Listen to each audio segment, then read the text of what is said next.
Demensia atau penurunan fungsi otak awalnya merupakan penyakit yang sering menyerang para manula. Namun sekarang penyakit ini pun rentan dialami anak-anak muda. Jika Anda merasa cepat lupa pada hal-hal kecil, seperti sering melewatkan jadwal kerja dan pertemuan, tidak ingat nama orang, lupa meletakkan barang, itu adalah gejala awal demensia.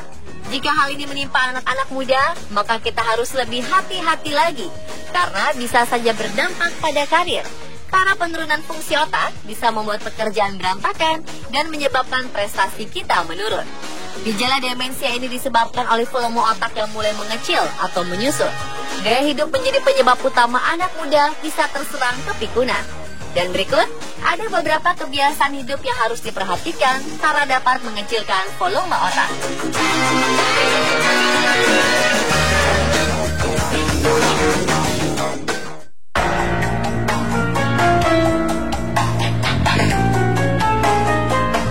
Sebuah penelitian di Eropa mempelajari 147 orang dewasa dengan kisaran usia antara 20 hingga 84 tahun. Para responden ini diperiksa volume otaknya dengan MRI selama 2 kali untuk dianalisis hubungan antara gangguan tidur dengan volume otak.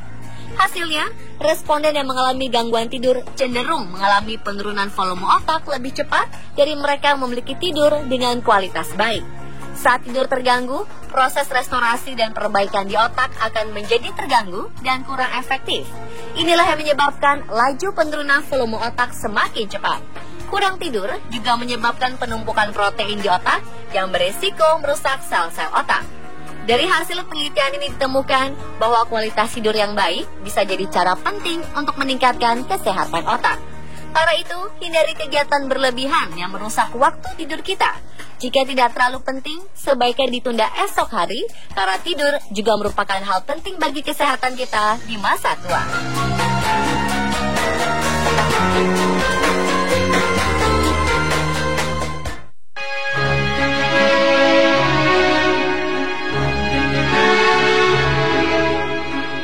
Sebagian besar orang kerap melewatkan sarapan pagi dengan berbagai alasan. Mungkin karena mereka menderita insomnia, sehingga tidurnya menjadi terlalu larut dan tidak bisa bangun pagi. Ada juga mengisi waktu sarapan dengan berolahraga, lebih memilih mengecek smartphone mereka saat bangun tidur, atau ada harus buru-buru berangkat ke kantor karena tidak ingin terjebak macet. Yang akhirnya semua berujung pada kita melewatkan sarapan. Mereka berpikir dengan makan siang yang banyak bisa menggantikan sarapan yang terlewatkan. Sayangnya, anggapan tersebut tidak tepat. Penelitian membuktikan bahwa orang yang tidak sarapan memiliki kadar gula yang rendah.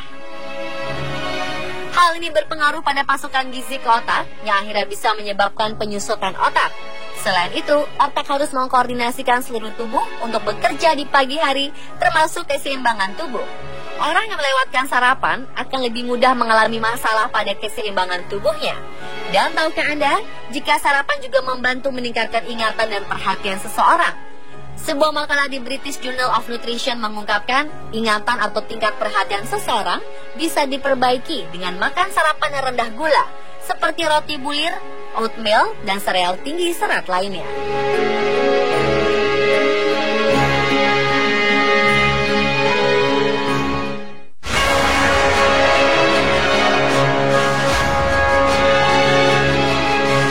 Air putih mungkin terlalu biasa untuk memuaskan dahaga kita.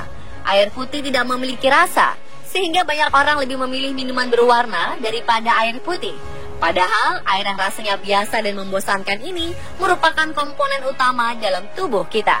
Rasa haus yang kita alami sebenarnya peringatan bahwa tubuh kita memerlukan air putih untuk bekerja. Jika tubuh kekurangan air putih, air yang ada di otak akan dicuri, sehingga berpengaruh pada konsentrasi kita. Sel-sel otak akan kekeringan dan akhirnya menciut. Itulah sebabnya kita sering telat mikir atau sering tell me karena kekurangan air dalam tubuh. Kekurangan air juga bisa membuat kita tiba-tiba pusing. Karena itu, minum 8 gelas sehari merupakan hal wajib bagi orang dewasa. Namun tidak dianjurkan untuk minum air secara berlebihan. Saat jumlahnya melebihi kebutuhan, air akan melarutkan natrium dalam darah.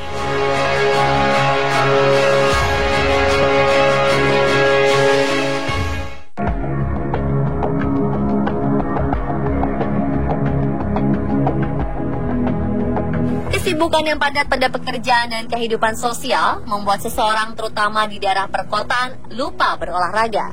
Selain padatnya jadwal, perjalanan yang memakan waktu lama mengakibatkan masyarakat tidak memiliki waktu berolahraga. Jangankan berolahraga, waktu tidur yang cukup saja sudah langka bagi sebagian orang. Seiring dengan bertambahnya usia, kelahiran sel-sel otak baru akan semakin melambat dan jaringan otak akan benar-benar menyusut. Olahraga dapat mengurangi resiko ini. Orang yang rutin berlatih aerobik atau olahraga lain akan mengalami perubahan yang signifikan pada sistem otaknya. Latihan kardio akan meningkatkan aliran darah ke otak, karena dengan latihan, otak mendapatkan aliran oksigen yang lancar.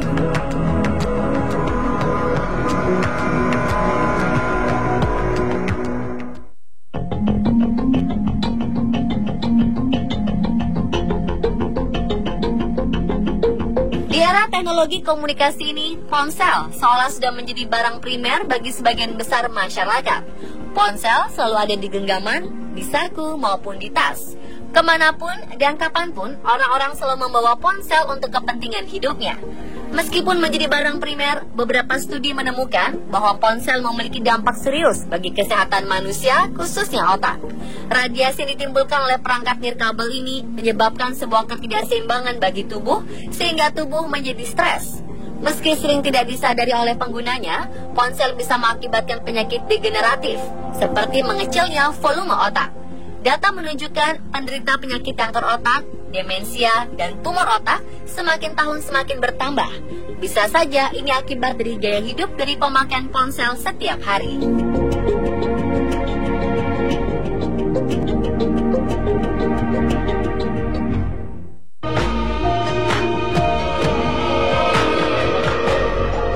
Kebiasaan makan secara berlebihan selama ini hanya dikaitkan dengan obesitas atau kegemukan. Namun, penelitian menunjukkan bahwa kebanyakan makan juga dapat menciutkan otak, terutama bagi para manula.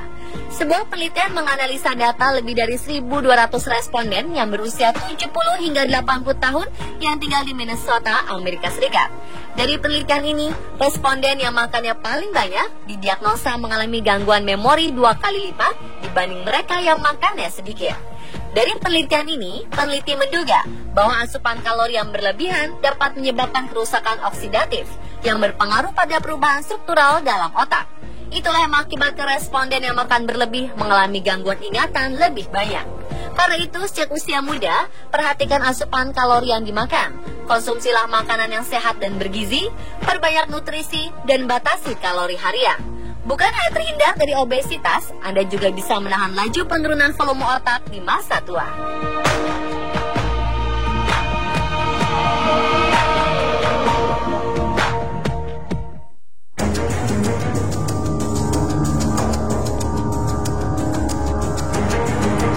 Keadaan stres atau depresi bisa terjadi kapan saja pada manusia.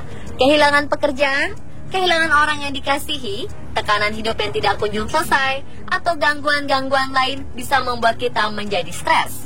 Ada orang yang melampiaskan keadaan stres dengan melakukan kegiatan yang membuatnya bahagia. Namun ada pula yang memendam rasa stres tersebut hingga menjadi berkepanjangan. Dampak stres bukan hanya perubahan emosi yang terjadi dalam diri, tetapi stres juga menjadi faktor pendukung penurunan volume otak.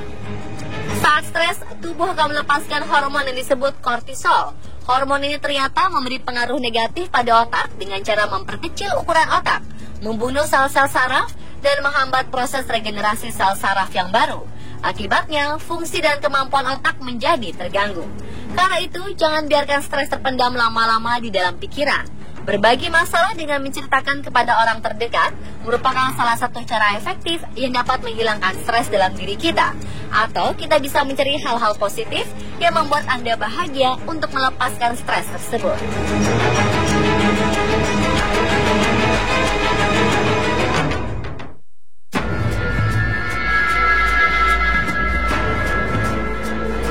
Bagi perokok, kebiasaan yang satu ini sangat sulit dihentikan. Mungkin awalnya hanya mencoba atau sekedar ikut-ikutan teman. Namun lama-kelamaan, merokok menjadi sebuah candu yang tidak bisa dihilangkan.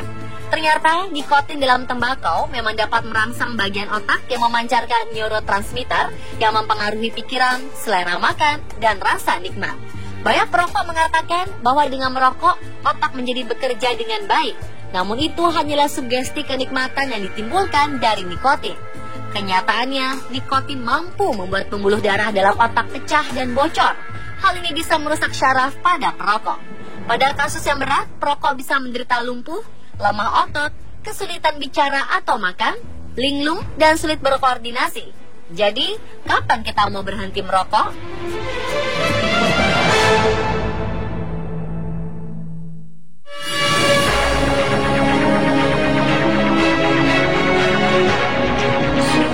Kebiasaan terakhir yang bisa mengecilkan volume otak adalah mengkonsumsi alkohol. Ada anggapan semu jika alkohol bisa melepaskan stres dan tekanan yang dialami seseorang. Namun faktanya, alkohol bisa merusak bagian depan otak yang merupakan pusat pengaturan tugas multitasking, membuat keputusan, dan penguasaan emosi. Ketika seseorang merasakan sakit, otak memerintahkan tubuh untuk mencari bantuan.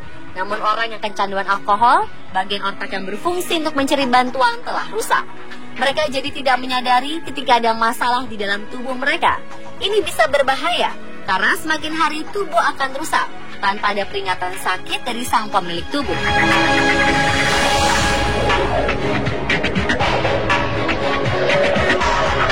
Pemirsa, itulah beberapa kebiasaan yang bisa mengecilkan volume otak kita. Semoga menambah pengetahuan kita tentang kesehatan tubuh kita sendiri.